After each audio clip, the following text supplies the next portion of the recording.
Absolute bedlam. Absolute bedlam. Absolute bedlam.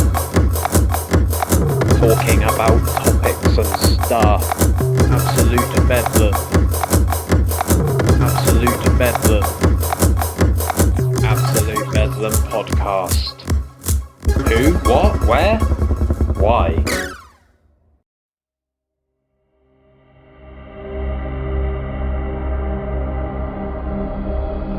Dorset, England's gateway to the sea. Legends tell of how travellers and wayfarers would navigate vast oceans to meet the natural beauty of the Jurassic coastline.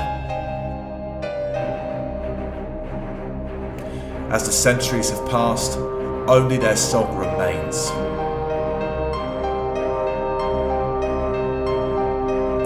Absolute Bedlam are proud to be sponsored by Shanty Spirit, the taste of the Jurassic Coast.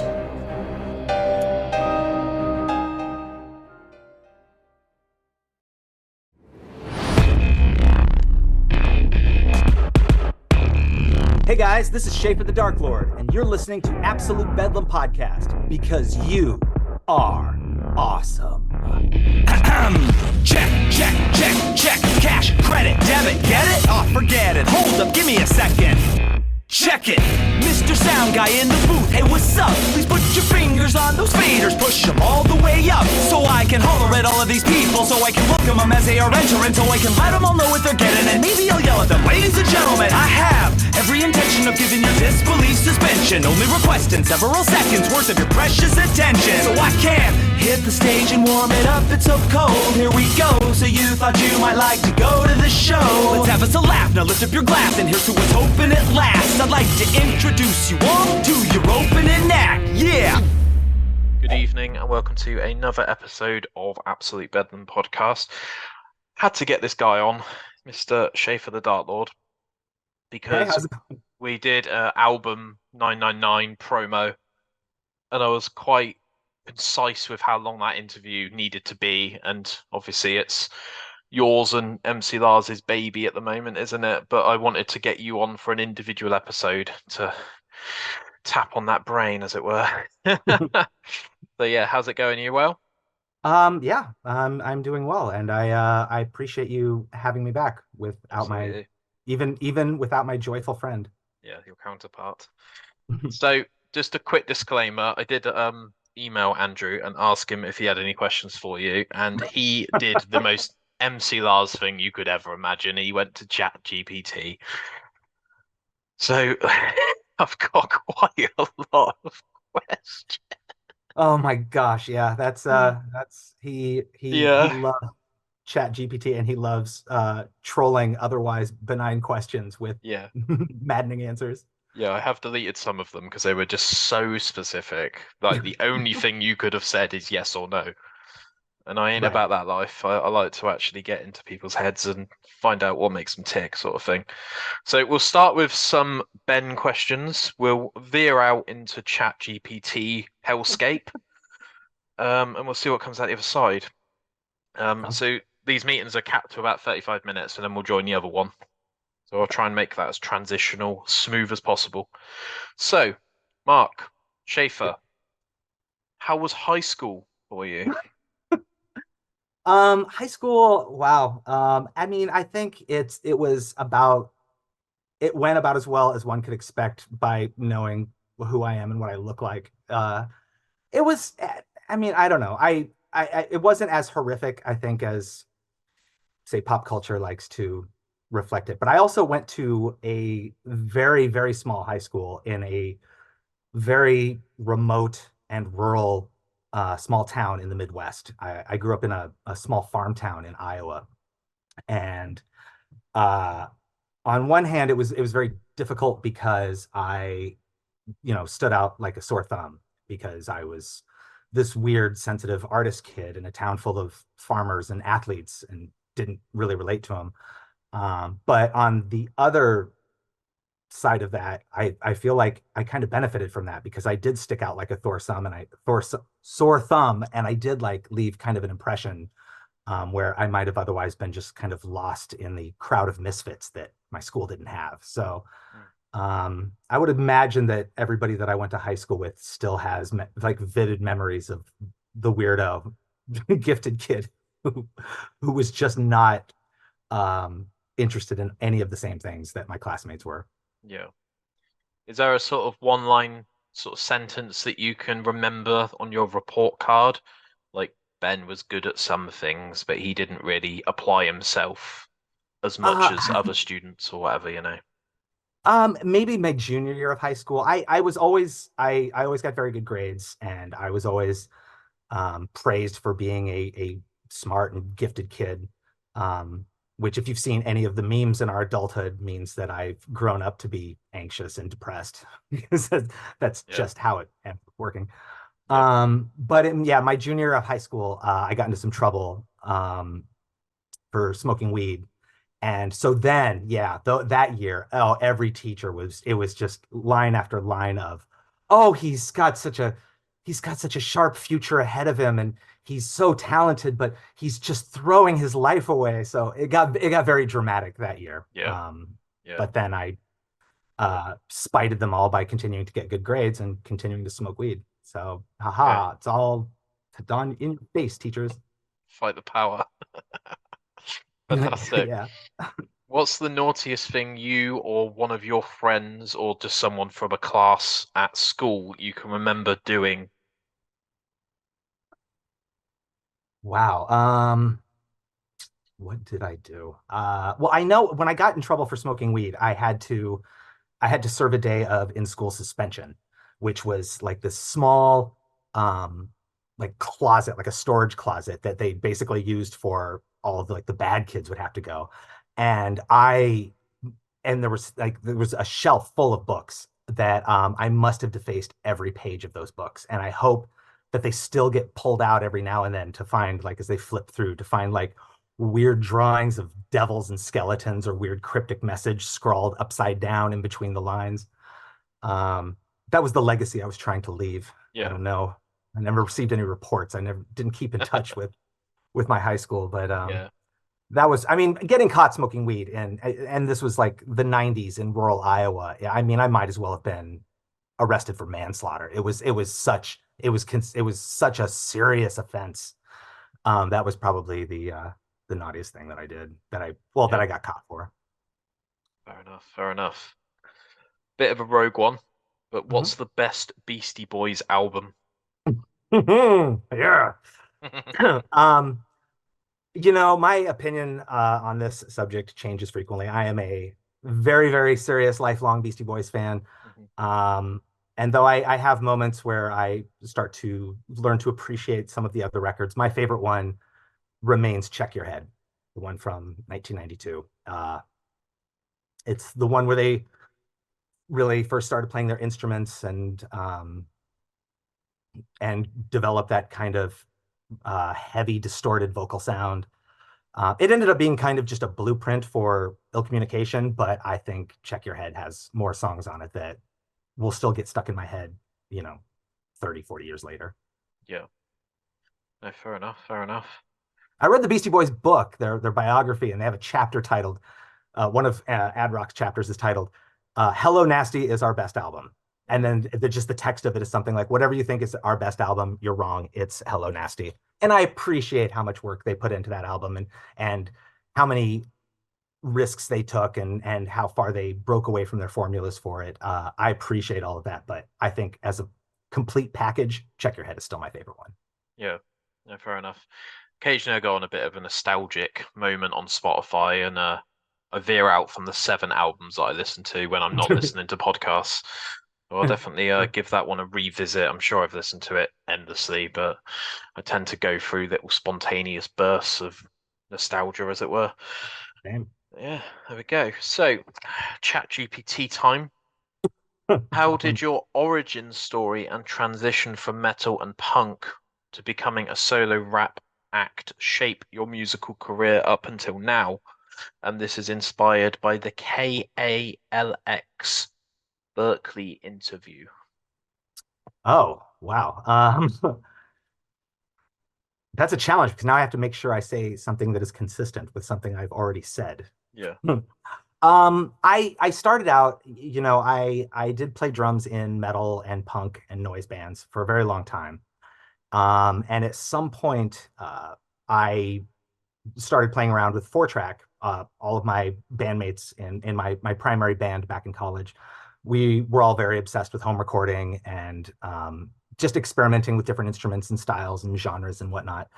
And when I started learning the very basics of multi-track recording, I got very excited because my immediate reaction was, I am going to use this to make rap music, because that was kind of where my like heart had been, but it wasn't the kind of music that the bands that I was in was playing.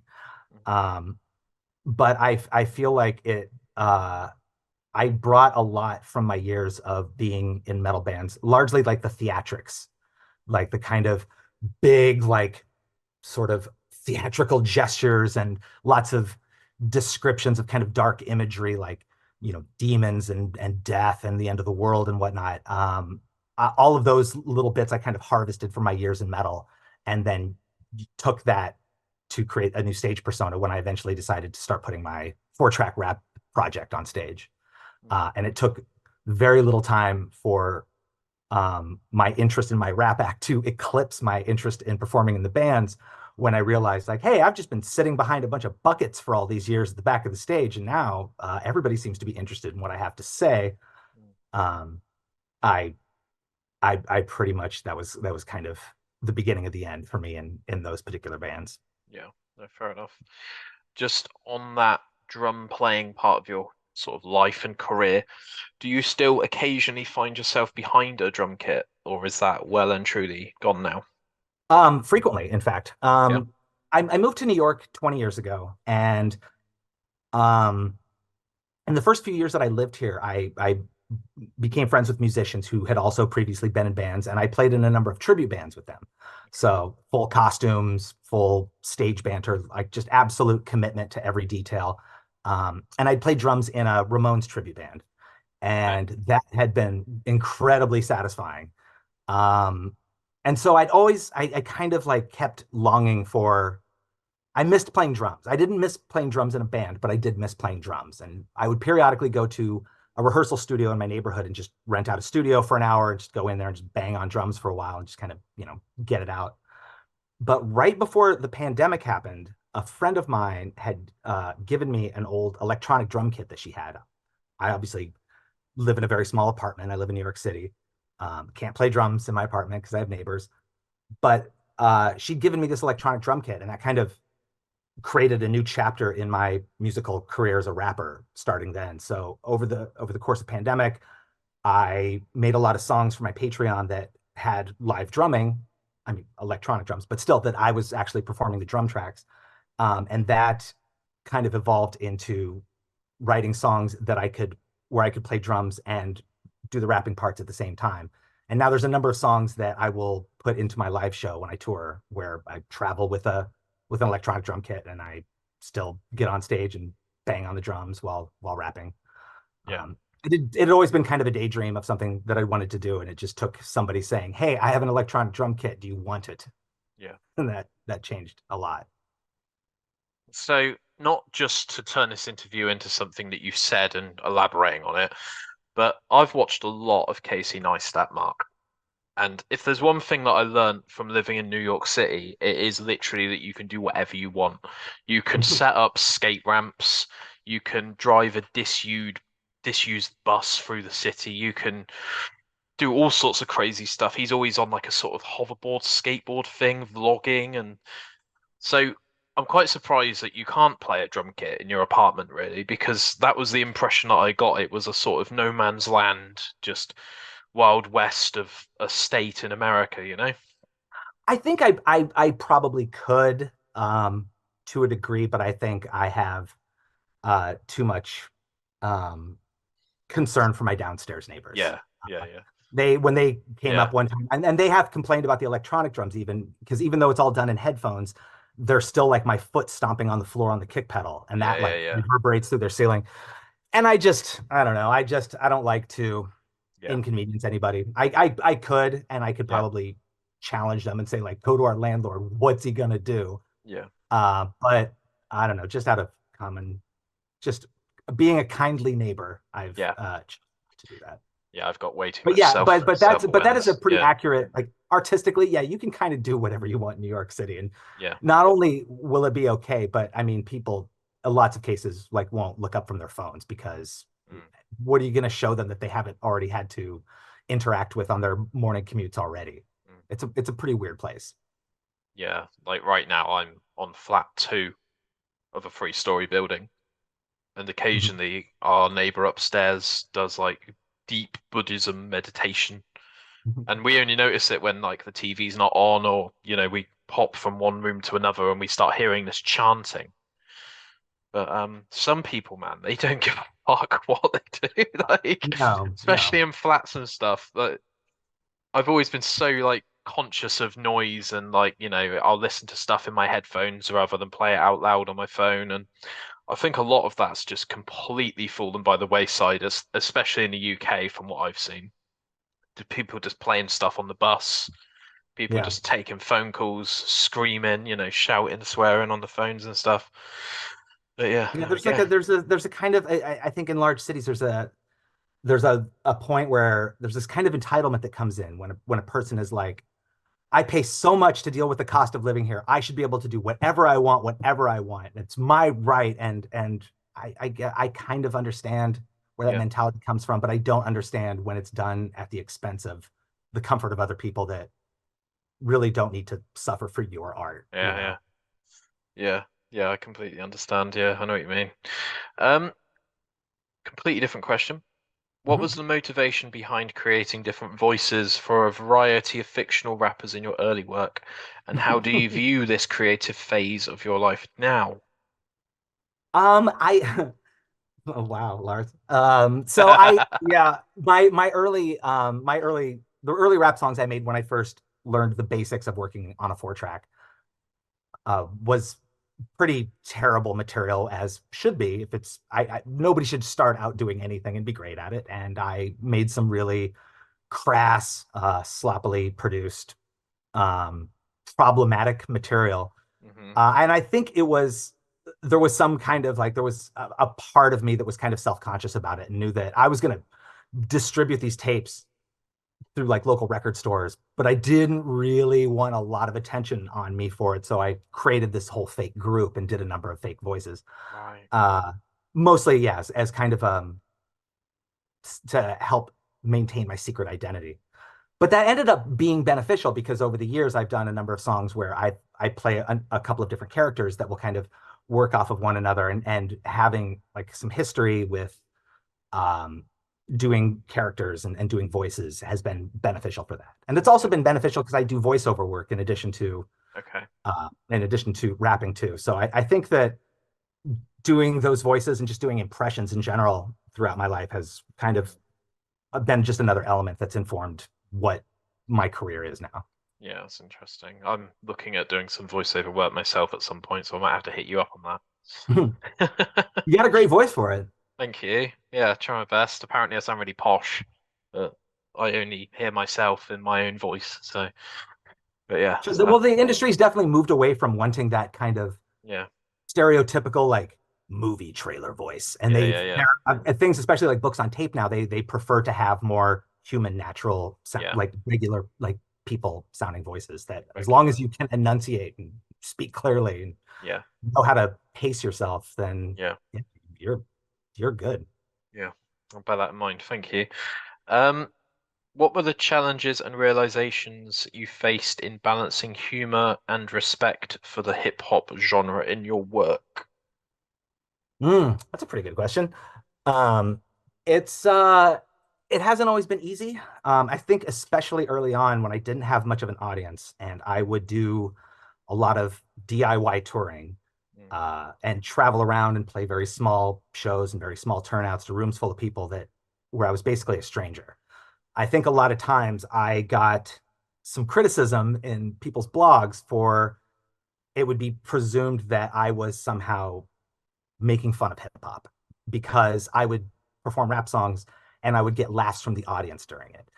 And I think that there is an important distinction and a very delicate line to toe there, to use an art form as a means for telling jokes versus making that joke at the expense of the art form. And I've never done that. I've felt hip hop's very precious to me, and I care very deeply about it, and I'm also very respectful of where I stand in it and how I am a guest in this culture. And I've been very difficult, or I've been very careful to not make the joke at the expense of hip hop, because I wouldn't want to insult something that I love so dearly. But I think a number of audience members over the years, and again, especially the early years, maybe I was not so careful about how I was crafting the jokes then, but a number of people would take offense because they thought if I'm getting laughs during my act, the laugh is I'm taking the piss out of hip hop, and that was never the intention. And I think I've gotten better at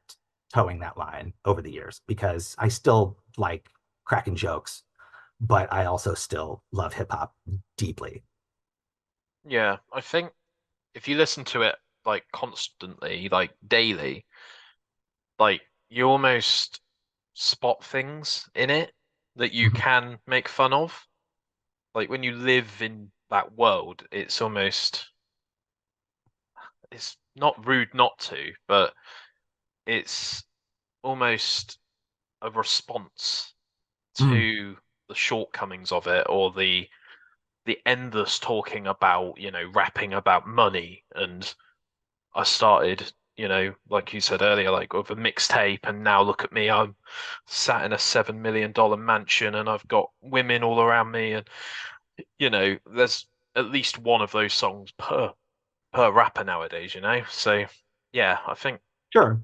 there's And I think in a definitely lot a of satirical element to it. I think in a lot of cases, I mean, that might be less like um not always posturing. That might be like a legitimate expression of one's experience. And I think a lot of times some rappers who've like come up from the streets are like, yeah, they want to brag about, they worked really hard to get where they are, and now they're Yeah, like, "Look, I've got all this stuff." And but it gets repeated enough that it comes across as a trope, I think, sometimes. definitely. It's not like material that I've done because it just hasn't, it wasn't my experience and felt inauthentic. Yeah, But I also like all of the like hip hop that I've ever been a fan of. In fact, almost all hip hop humor's always been present. yeah, Like really clever rappers have shown off how clever they are with really clever punchlines, and I don't think that, adding humor to it was any kind of novel concept. It's always been there, and it's been a lot of the stuff that I've connected to over the years. I can still go back and listen to Slick Rick records, and I'll still laugh at the jokes because they're still yeah, they hold up. yeah. They're timeless. Yeah. Yeah, they're not gated to a specific part of, something like COVID. Obviously, been and gone, but Right, right. yeah, writing an album in COVID, you will naturally start writing about your situation that's going on around you. But yeah, fantastic. So, a couple more long-winded questions, thanks to Mr. Nielsen. How has your approach to addressing topics like sex and drugs in your music evolved over time, from Hmm. the beginning to the present day? I think I initially like approached doing material about drugs and sex very tongue in cheek, because I thought that it was maybe too crass, maybe, or too like that was going to make it too inaccessible or too dirty or somehow taboo. So I think I was very careful, or um, I, I was either too careful or I wasn't careful enough. I would either make my sex and drugs references very vague and muddled, or kind of to take the fangs off of them a little bit, or I would go full in and make it like really cartoonish and over the top to really make a point that being like, oh, this isn't serious. I'm being like cheeky about this. I'm exaggerating. Yeah, But in 2013, I made an album called Sick Passenger that was yeah, a concept album that was loosely based on my real life therapy sessions. And then I spoke about a number of things more candidly on that album than I had previously. So I kind of peeled away this cartoonish character to like kind of talk a little bit more sincere about some of those things. And I think that changed things for me, and that made me feel less. Maybe it was I needed the response from the audience to tell me like, hey, it's okay, you can do this stuff, and I was like, great, because these are the things that I mostly think about. And I think I've done a lot of drug and sex material since then, but it's been a lot more honest and self-conscious. Yeah. Every now and then I'll still write a line where I'm like,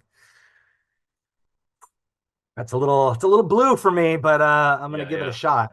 And I'm typically reinforced by my audience for like, again, they feel like they kind of sometimes take my hand and say, it's okay, you can talk about this stuff. We're okay with that. There's a track obviously in Sick Passenger called Do Sex. And as soon as I heard that on my drive to work this morning, I thought of this weird duality of you potentially performing to one person as an opener or something. And that's creepy, right? When you're telling a specific person, you're targeting someone. When it's a sold out crowd and it's a night and everyone's getting involved and participating in the crowd and stuff, that's fine. Sure. And it was such a weird like thing that was going on in my head. Like I can't imagine that Mark sort of sings this to a specific person in the crowd. He sings it to everyone. And then obviously in the song you change your mind and you say, actually, none of you get it. And I was like, God, this is I mean, that's a little bit of a armor in itself. Like first of all, I love putting a twist. If I write a song that's a narrative and it's 3 acts, 3 verses, I love a twist in the 3rd act. So Do Sex is consistent with that, because the final act is the final act of the song. I'm like, actually, no, I'm not gonna. Yeah. After spending 2 verses saying I'm gonna do sex to everybody in this room, I can end on the note of being like, hey, I'm not really going to do all of that. Yeah. That song has caused problems in live shows, especially touring with Lars and the Four-Eyed Horsemen, because we do a lot of all ages shows. So sometimes I'll get on stage and I'll look at my set list, and then I'll look out and I'll see the faces of children, and I'll be like, I can't trust that everybody's going to make it to the 3rd verse in this one. Yeah. Hear me pull back, or rather, like, go back on this weird vow that I've made. So I'll change lines sometimes for the sake of an audience. And then when I perform that song live, instead of saying, in those scenarios, instead of saying I'm gonna do sex to everybody in this room, I will say I'm gonna do sex to everyone here of age. Yeah. Which ends up just getting its own laugh. Yeah. Nothing quite like a disclaimer in the song, is there? Yeah. Part of the lyrics. Yeah. Yeah. Which, I mean, I love performing for all ages audiences, but especially touring with Lars, it's always all ages crowds, and then it's a little bit trickier. I don't feel like I ever have to completely censor myself for the sake of the demographics of the audience, but I also feel like sometimes I don't have to do everything that I would normally do. I've got enough material that I can pick and choose. Yeah. And curate a set that still feels true to me, but also doesn't mean the parents are going to have to explain too much stuff in the car ride home. Have you ever considered, or have you ever in general done any stand-up comedy? Yes. Yeah. Yeah, quite a bit. So there was a period between when I was playing drums in metal bands and when I started my solo rap act, where I had about a year or two, when I lived in San Francisco, I had a rap group. We were called The End of the World, and I had found 2 friends who were also interested in performing and being rappers, and we'd put together an act, and we'd done some shows, and we had a great time. And I thought that it was excellent, because this thing that I'd always done, with headphones on a 4-track in a basement, now I could do it on a stage, and I felt confident because I had this kind of other crew of people around me, so like all the focus wasn't entirely on me. Mm-hmm. After a couple of years, I think the other main rapper and I both got very confident in our abilities to do this, that we wanted to go solo, because we had very different points of view, and he wanted to kind of pursue his material and I wanted to pursue mine. But when I first started going into doing shows as a solo act, I felt very naked. I did not have a drum set. I didn't have guitarists. I didn't have other rappers. It was just me on stage. And I felt that my act, just rapping over these tracks, was not going to be enough to keep an audience intrigued. So I spent a couple of years, like, kind of obsessively going to stand-up comedy open mics to kind of polish my banter and timing to figure out how I could do transitional material and keep an audience engaged between the songs. And that was incredibly beneficial to do that early on in my career instead of, after years and years and years to tack it on, became really, really important. I don't do just straight stand-up anymore, but I still do a lot of stand-up in my live show in between the songs. Yeah, as patter between transitions. Yeah. But to also I just wanted it to have some kind of polish too, and not just be like, oh, I'm just another musician who's just, kind of rambling aimlessly in between songs. I feel like it's a little tiresome. Yeah, and you also, if you've got, 8 songs that you can perform, if you start just rambling on, then very quickly that set can turn into 7 or 6 songs, and then you haven't gotten yourself out there as much as you could have. Yeah, precisely. Got about 7 minutes left, and we'll join the other meeting. Okay. What advice would you give to either yourself from 10 years ago or younger potential nerdcore rappers that are just coming up? Well, I don't know. The business model for kind of young nerdy rappers has changed quite a bit in the past few years. I think there's this new crop of rappers that they have huge YouTube followings, and they post weekly videos, and they're constantly cranking out content about various animes or whatever pop culture thing is like hot, and getting tons and tons of followers, which is not a thing that like my generation really relates to. We always posted, content, but the content itself was not like, that was just the means to the end. That was just, or not really the means to the end. That was letting the audience share the material when they didn't see us live. It was a thing to kind of tide people over in between live performances. There's always been a huge focus on live performance, whereas this new generation the live performance element isn't quite as important to them. So like I would want to say, to advice to a younger generation, I would say, work on your stage show and work on your craft performing live in front of an audience. But it might be misplaced advice, because I don't know if that's necessarily quite so important. Yeah. It feels like that's me kind of projecting what I think is important onto another generation. It's already found their own thing. Yeah.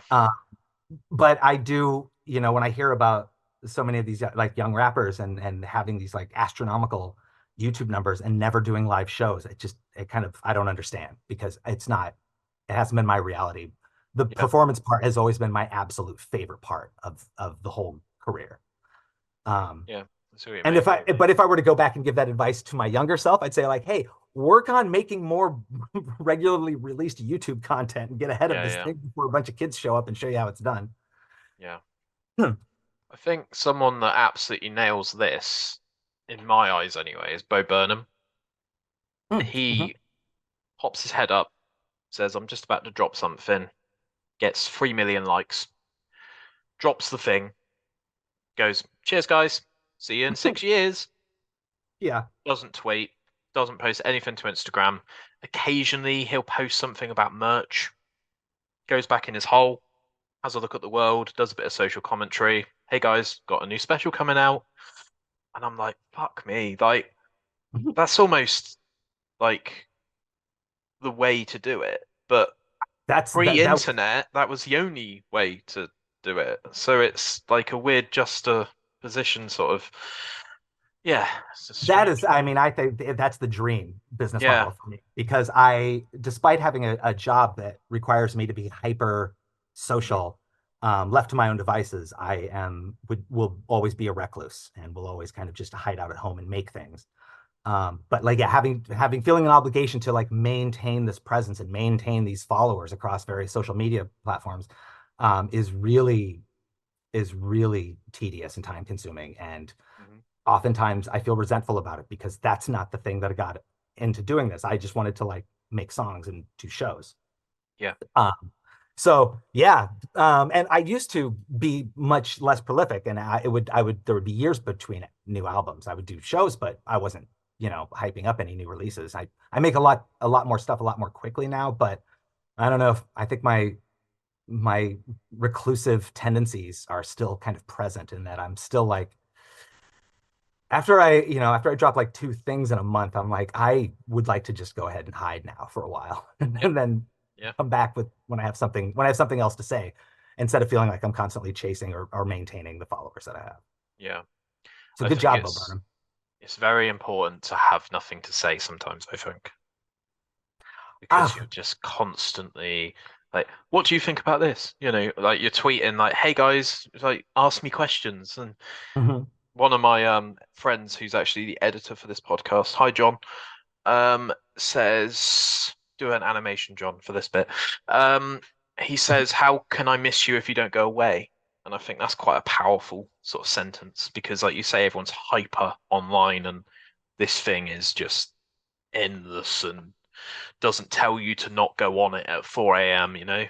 Yeah, yeah, Yeah. yeah. Um, yeah, and I feel like I've been very lucky that a lot of my diehard audience, they're very patient with me, and they will not respond to any lulls between new content with Yeah. by sort of throwing their hands up at me and like, oh, I guess he's done.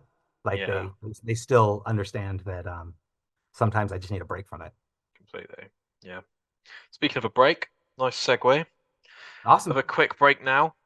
Might need a favor from you in a minute before we start part two, but we'll cross Okay. that bridge when we come to it. Okay. All right. See you in a sec. Do you need that extra burst of energy? Do you need motivation? Do you need that X factor? Well, Go Energy has you covered. Whatever gets your juices flowing. Whatever you need to let your hair down. Have a go at it all with Go Energy. Gluten-free, vegan-friendly, and no artificial additives. Go Energy. Use code BEDLAM10 at checkout. And we are back. So, how often are you actually home these days in terms of 365 days a year when you're not touring? Hmm. What does that look like? Because you mentioned a couple of times that you're a bit of a recluse. Sure. I would say I am cumulatively throughout the course of a year, I probably spend anywhere from 3 to 4 months on the road. Maybe a little less here and there. Maybe sometimes it's a little busier if there are a lot more conventions and festivals in the year. This past year has been kind of an exception to the past 5 years because I did a tour last April, and then that was kind of it for the year. I didn't go back on the road. I kind of avoided booking another lengthy tour because I really wanted to spend the year um, committed to working on this album with Lars and also working on another album with another colleague of mine. So at this point, this is the most in the past one calendar year starting right now. This is the most that I have been home in the like for any year of the past 5 or 6 years. And I'm starting to feel a little cabin fever from it. Mm. Touring itself can be tedious, but being at home for this long without being on the road is also tedious. So I'm starting to get a real itch to get back out on the road and get back to work. And I'm excited to do it in this spring. Have you got any specific areas you're going to hit, or is there a poster that I can share for that? Or We haven't announced the dates yet, but okay, Lars and I are doing a series of runs um, in the East Coast, the West Coast, the Midwest, in support of the new album 999. yeah, But we have not officially announced that tour yet. So I don't even know which dates are confirmed yet. fair We enough, fair get enough. we get routing from our booking agents early on saying like, does this look good? And you say yes, but then of course, depending on availability, that can look very different when the shows are finalized. So Yeah, yeah, no, I'm fair enough. hesitant. If I get some sort of um, official confirmation and an official schedule before this airs, I'll send it to you. Yeah, looking at potentially getting this up sort of early March. So Oh, if that that's works for you, that seems likely then. fantastic. I've got so many episodes of this backed up, man. It's mental. Like I can only work so fast. I can record these like nothing, Sure, but but it's you the got to stuff polish them, you got to afterwards. edit them and cut them, and Yeah, yeah. How do you feel about that? How do you feel about having a bunch of episodes in the chamber? Mm-mm, Because on one hand, I imagine you feel mm-mm. pretty satisfied and accomplished because you've gotten so much work done. But on the other hand, you're like, they're backing up. It's really tricky because I really enjoy doing this, so I just want them to go like I almost want to do like a Twitch stream where they're Mm. just up. It's straight away. Obviously that opens its gates to errors and awkward silences and people Mm. interrupting each other and all that sort of stuff. But I am incredibly impatient, and luckily the editors of this podcast are also my friends, so they can tell me to shut the fuck up and tell me to go and enjoy life through another lens. But I've always been a bit of a sucker for don't have it sat on a hard drive, get it up on the internet. And it's not even from a sort of validation perspective. It's just this is what I got up to last Friday. Sure. I just want it to benefit everyone and people come on here, they give shout outs and they promote albums, they promote books and all that sort of stuff. And I want to make sure that it can go up at the time that that thing's released. You know, your I feel like I share like a similar sensibility because working on this album with Lars, he like once the yeah, album has been kind of finished, he started talking about doing like a release date 2 months later. And I at first I was like, I don't understand what do you mean 2 months? It's done.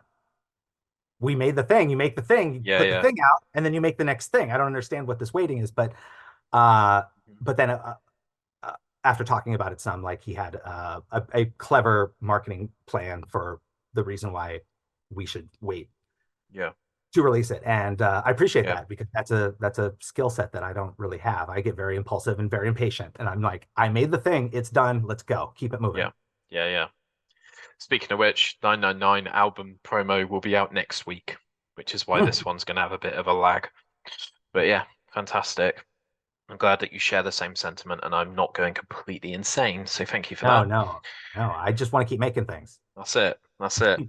I don't So, keep anything very precious to me. Once I'm finished with it, I just want to throw it out and then just keep on cruising. yeah.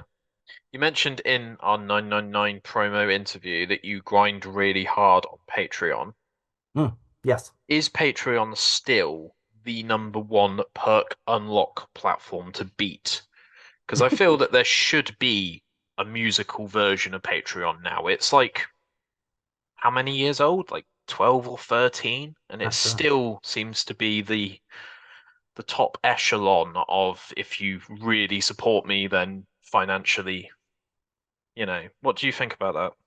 Um, I, uh, I Patreon changed so much about just how I work. It gave me a way to continuously make income in between tours. It gave me a way to stay afloat and relevant during the pandemic. And it has, by giving myself uh, this monthly schedule and not having coworkers or a boss, it's given me structure and made me work faster and I guess less preciously. Like I have to, I mean, I have a Yeah, month and I have to make all of these things that I've promised and I I can't just not do them. So sometimes I will be writing a song and I'm like, I'm not sure that this song is exactly the kind of point of view that I had in mind when I was approaching it. But I'm also like, it's the second week of the month. It doesn't matter. You have to finish what you have started here because yeah, you have to make the rest of the elements so you can get this done. So you have some free time at the end of the month that you continue working on records yeah, separately from Patreon. So I think Patreon, I am very grateful to Patreon and to my subscribers. And though I do like really appreciate the sort of financial the supplemental income that it creates for me. I think I'm most appreciative of the structure it gives me. Like you just kind of said a moment ago that you have editors. yeah. And if you were left to your own devices, you would do like a Twitch stream. You would just get something, you want to just get rid of it right away. Hmm. But you get structure and feedback from these other people that you work with. And Yeah, I need it as well. without me having other people Yeah, that work here, I left to my own devices, I would be kind of a mess. And Patreon, after years and years of Patreon, I yeah, have gotten good about being disciplined about time budgeting. yeah. The guardrails do need to be up. 'Cause otherwise I'll upload an entire season in one night. Right. And I sometimes will make like this whole month of like Patreon content and I'll be very Yeah, excited about some of it. And I have to stop myself from being like, oh, I'm just going to release this online to everybody. This song is great. This video is great. Everybody yeah, should have this. But I'm like, you have promised exclusive content. You can't just give it yeah, away. Wait a few months and share it. But mm, I usually yeah, then just have to distract myself by thinking about the next thing and then yeah. let that one just kind of percolate with the subscribers. I know what you mean. So I don't care how much you earn. I don't want to know. But do Patreon take 30% of your earnings? I don't know, actually. I don't know what the cut is that Patreon takes. It doesn't seem like it's that much. Maybe it is. I'm also very bad at business, Okay. um, which is why I would benefit from editors or at least coworkers. Yeah. Uh, I feel I don't know. I feel pretty satisfied by what I collect from Patreon every month, and that's always kind of been as as professional as my business acumen goes. I'm Mm, like, oh, this is satisfying to me, and yeah. not necessarily getting into the Yeah. bits and pieces. If they're taking a sizable cut, I think it's worth it because they've created this platform that has really Mm. changed how I work. And so Yeah, good for them. they've created an ecosystem rather than just something to, tweet on and Sure, sure. put a status up on Facebook and it gets, 120 likes. Like I've noticed on TikTok, like I hate TikTok, Mark. I can't even understand. Like I can't. This will go on for hours. I won't allow it to go on for hours. But it seems like a bit of a Ponzi scheme because I will get tons of interaction on TikTok, but it won't equate to any conversion. So Mhm. I won't get a YouTube subscriber if a TikTok does well. I won't get more Instagram followers. It kind of just lives and dies on that platform. Yeah. Patreon seems a bit more sharey and a bit more ubiquitous, I've found. I think so. I think some of my patrons will interact with my social media posts, but what I found interesting as a criticism of Patreon is that it has social media features. So every time you post something, there's options for liking and commenting, Mm, and they will sometimes be very silent, and so they're not unsubscribing. So I presumably they're enjoying the stuff that they're getting. But sometimes when I don't get that yeah, that precious praise. Like I could post some yeah, nonsense on Instagram and get like hundreds of likes. Like yeah, that feels like, oh, I'm getting that feedback that I want. Patreon, sure they're paying my rent, but there's like just this blank comment section. I'm like, do you yeah, hate it? But then I also relate because when I use things that aren't social media platforms that have social media elements, I don't comment on them. I don't even give Amazon sellers feedback. I don't comment anywhere where I don't feel compelled to. And yeah. so I guess I can kind of understand why they're not Mm, like necessarily throwing likes and dropping comments all the time. yeah, I get you. I know what you mean. As a live artist, do you prefer opening, being main support, or headlining shows? Oh, main support. I love being direct support. That is my favorite spot. I love not I and I think my second favorite spot is probably being the opening a room cold. I'm not a huge fan of headlining. Mm, Um, And I think it's just because when my set is over, I like to still be in the room and still yeah, have that energy. And so I can kind of decompress while I listen to, the headliner set. I don't like that just the music's over when I'm done. And that then it feels like now we're on this countdown to like pack up and get out of there. But yeah, I also like I like starting a show. I like being like opening a show cold. I like the challenge in it, and I like it's very satisfying to watch a room full of unsuspecting people kind of come around and learn to really like my act over the course of it. But that middle spot, mm, oh, that's the sweet spot. yeah, Oh, I love it so much. yeah. I used I to would enjoy prefer it as I well. would Yeah, prefer to do, oh my God, I would prefer to do one really good tour as direct support versus doing two tours headlining in the same year because um again because I'm bad at business and so maybe headlining might be more lucrative for me, but yeah, from a performer's perspective, oh, I love that middle spot. Mm. yeah. No, I know what you mean. Do you have any pre-stage rituals before you go up? Hmm. probably do, and I'm not even aware of them because I am just a very neurotic person. So I have all kinds of weird little gently OCD things that I do all the time. But I can't, I'm having a hard time thinking if there's something that I have to do before I go on stage. Uh, and again, I'm sure there are, but there aren't things that I'm conscious of.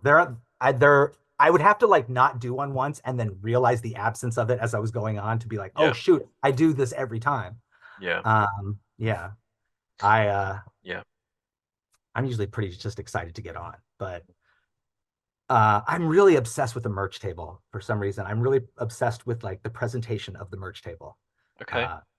Uh, and working the merch table's fine, but even if I'm touring with like another act, even if they're the headliner, we'll kind of look at the table setup, and as they sound check, I'm like, no, you did this all wrong, and then I'll go in there and move things around because I get a little obsessive about it. So Yeah. maybe that's my pre-show ritual. Maybe I have to just align things and shapes on a colorful background for the merch table, and I'm like, okay, now I feel grounded and centered. I've done my weird Zen garden of CDs and T-shirts, and now I can like concentrate and go do the show. Yeah. Yep. I love that. Everything's got to be straight and make sense. It's gotta make sense. It can't just be all haphazard on there. What is this, Yeah, yeah. chaos? What gets you in the mood to write music? What helps you get inspired?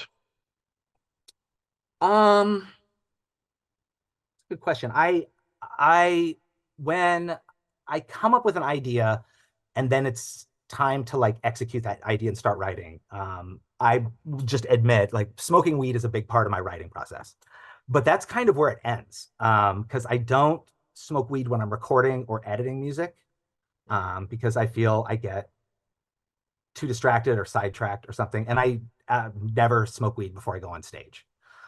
But when I'm writing, when I'm just sitting there with like headphones on and a beat playing on loop, and I've got my notebook out, and I do physically write things still. I don't type up my lyrics. I do eventually before I start recording because I can't read my handwriting as I get older.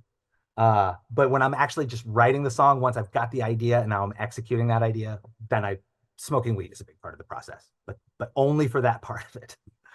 Interesting. Yeah.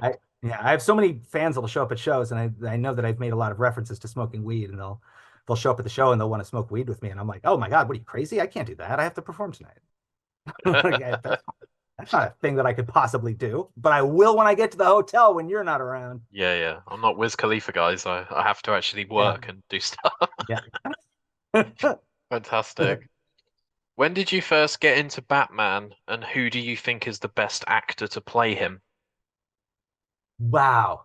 I've been a fan of Batman since I was a little kid. Um, like a very little kid, like a 3-year-old, because I don't know if it was the show was over then or if it was just in syndication, but I remember the Adam West series that my older brother and my dad would watch it. And so I remember just watching it with them. It was very colorful, and there were superheroes in it, and there was merch out there, and I had like a little Adam West Batman doll. And so I was very young when I got into Batman, and it was when I was a teenager, and all of a sudden Batman started becoming a very dark subject for authors, and when big, sort of seminal books like Dark Knight Returns and Killing Joke and things like that were being released, I was over the moon. Then it became an absolutely different thing than I'd had from my kind of colorful childhood fascination with it. But I love Batman deeply. And I think my favorite Batman actor, it's a rough question. I think I would say Christian Bale, because I think the Christian Bale Batman movies are my favorite. I mean, The Dark Knight is definitely my favorite Batman movie, Yeah. if not, I mean, just one of my favorite movies. But I really I love that, watching that performance like over time. And that said, I am dying for a trailer for Matt Reeves' The Batman, because I really liked Robert Pattinson in that role, and I would really like to see what they've got planned next. Yeah. I can't think of a Batman actor I didn't like. I mean, I didn't like Val Kilmer, but even in that terrible Batman and Robin in '97, which I also kind of like, I kind of thought like George Clooney was given a raw deal by having such a bad Batman movie to be in, because I think George Clooney could have been an incredible Batman given better material.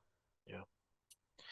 There's so many permutations to Batman and the Joker as well. Like there's so many different ways of playing that character, and there's so many ways that people have played that character now.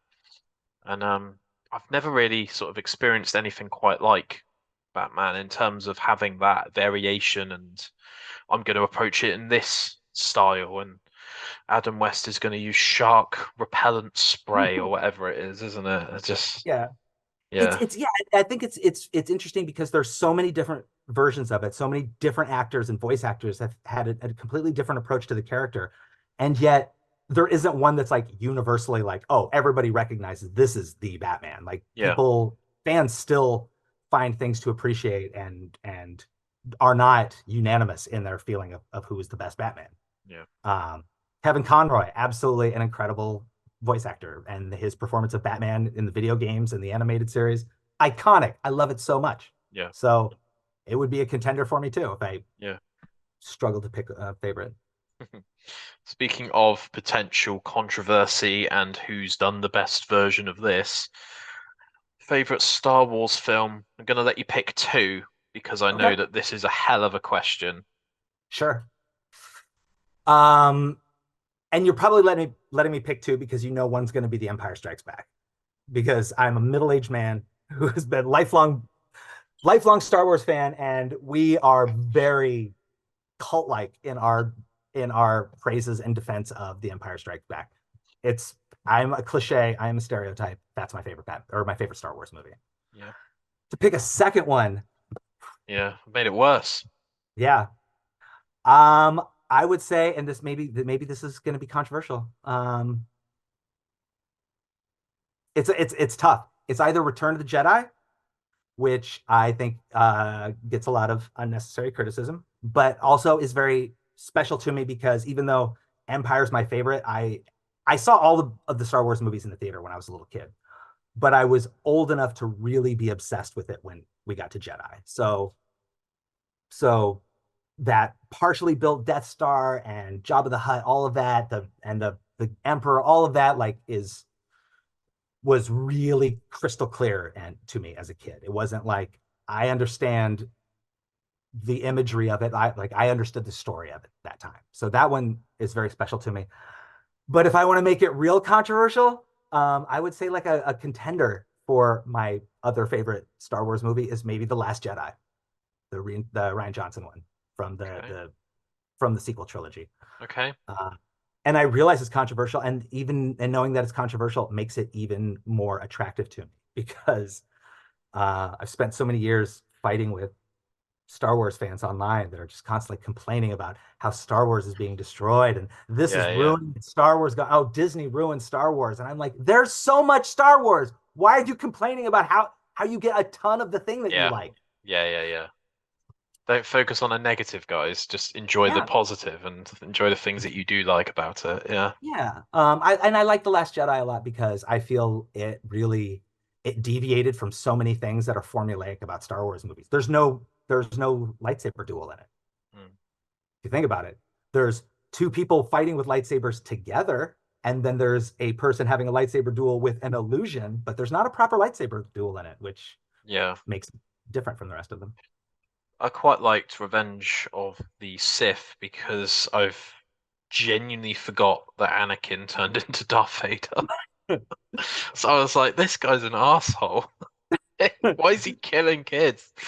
Oh, he's the most evil person in the galaxy. Oh, okay. Right. Yeah. I thought that was quite good, and I know some Yeah. people hate the prequels, and that's You fine. know, Whatever. Revenge of the Sith is I no, I think I can say this confidently. Revenge of the Sith is the only movie that I've ever seen twice in the theater on the same day because I'd had a day job when it came out and I was like just counting down the minutes until it was released. And the day that it was released, I called in sick to work and went to see it by myself the first showing of the day because I could not wait any longer.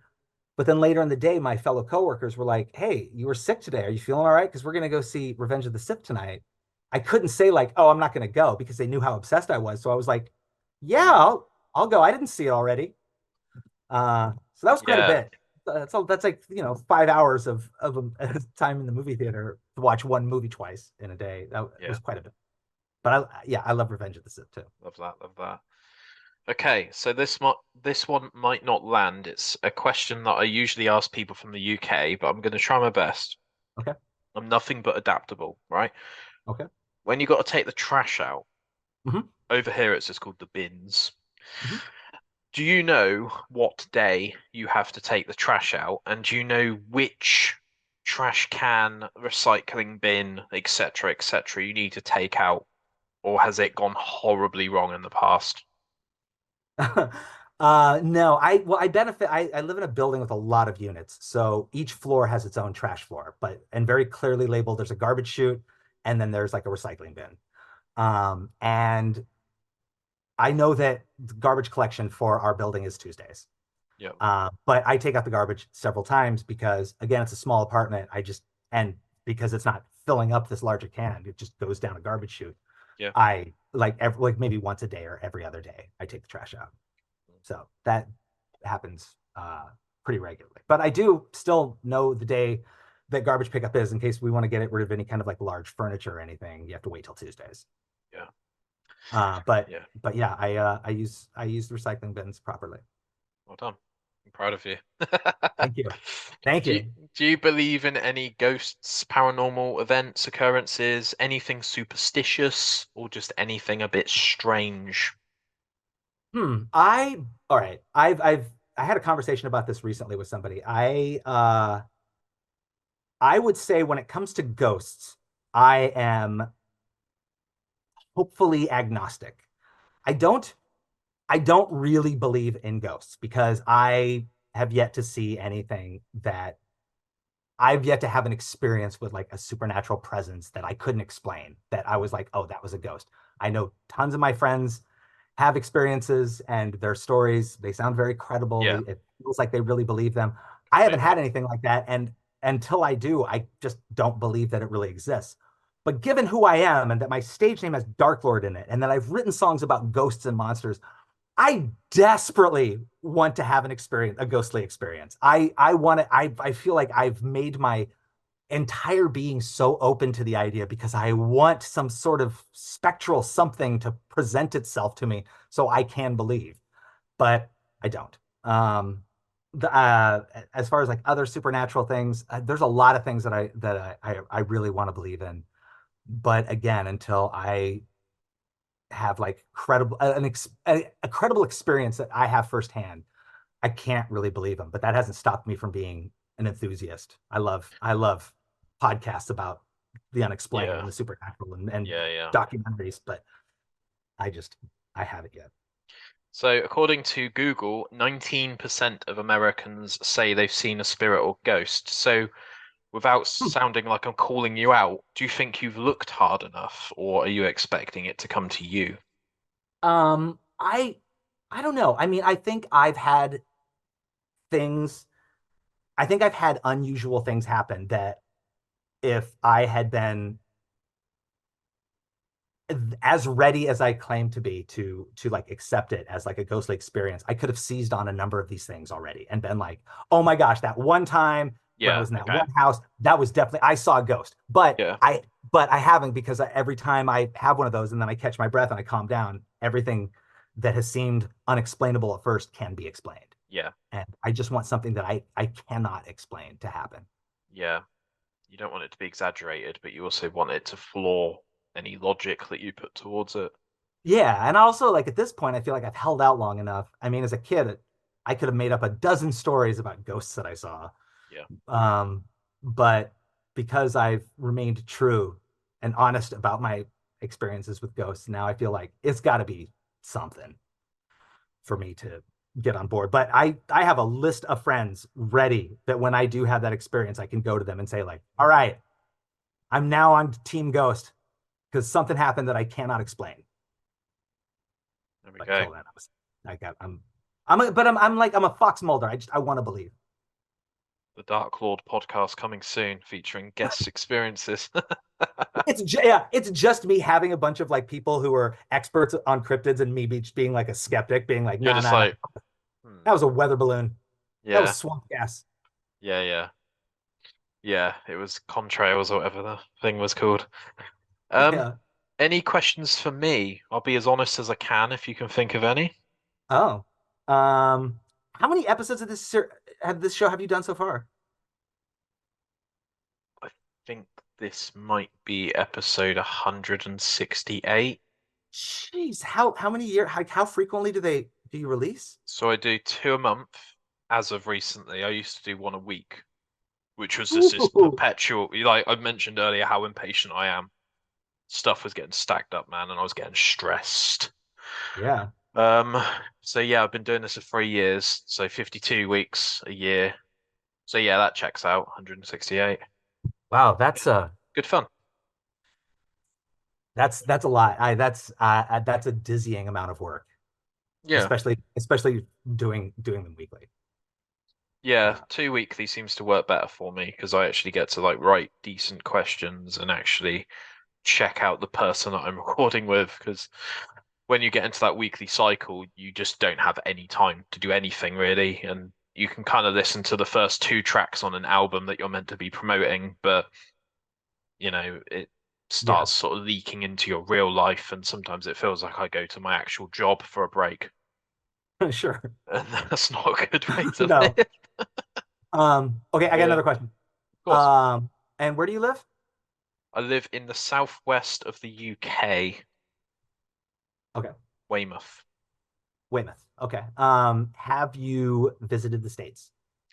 No, I do want to, just don't seem to have the capital financially to do it. But is there somewhere that you'd recommend?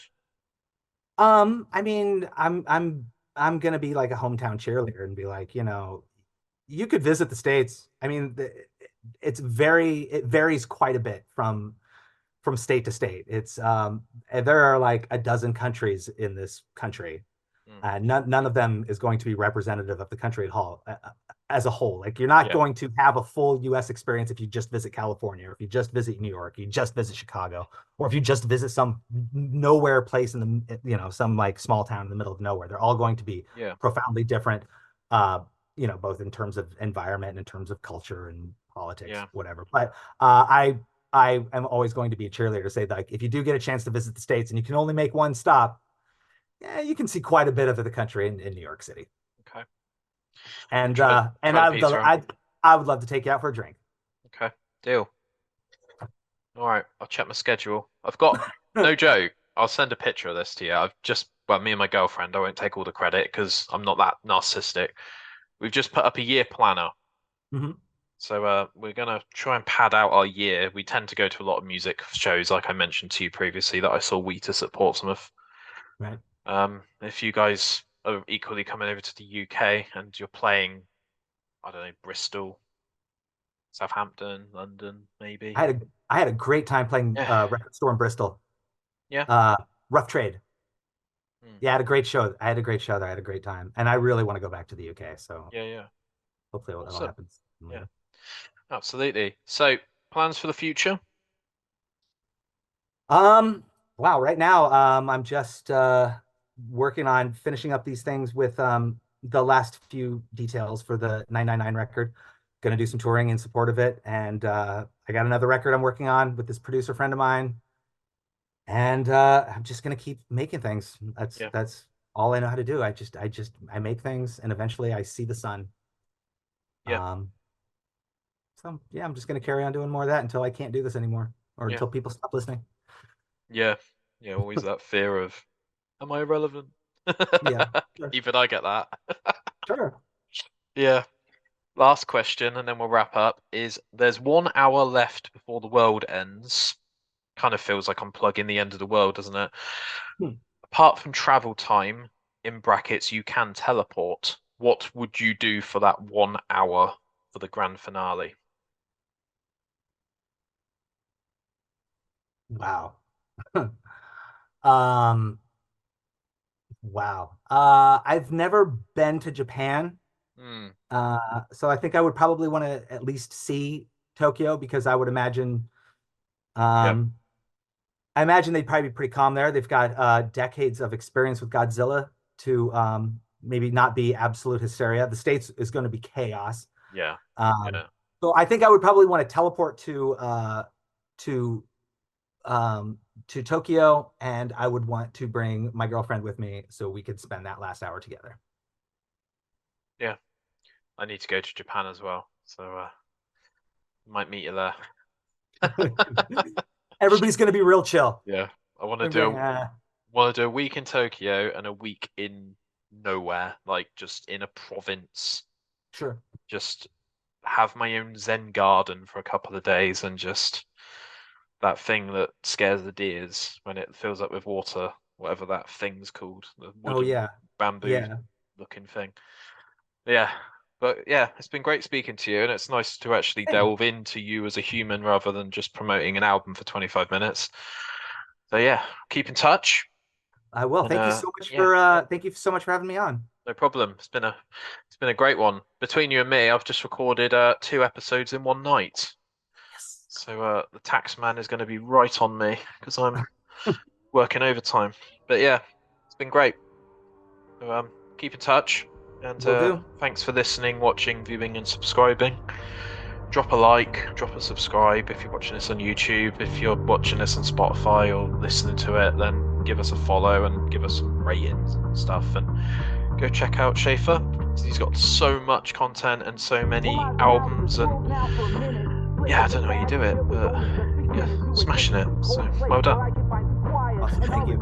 All right. Speak to you soon, guys. Cheers. From the plague, far from petty lies and violence. But over time, I grew tired of the silence. Sick of missing out on all the things that once were hella dope. Millions of miles away, peering through a telescope. Hoping for an opening, nope, nobody's going in. Fled so far away that there was no one, all alone again. I made do with a makeshift stage and making beats with my skull against the walls of my cave. Now when the sun hits upon the day of my arrival, my one wish is to survive without denial. I am done with just watching the world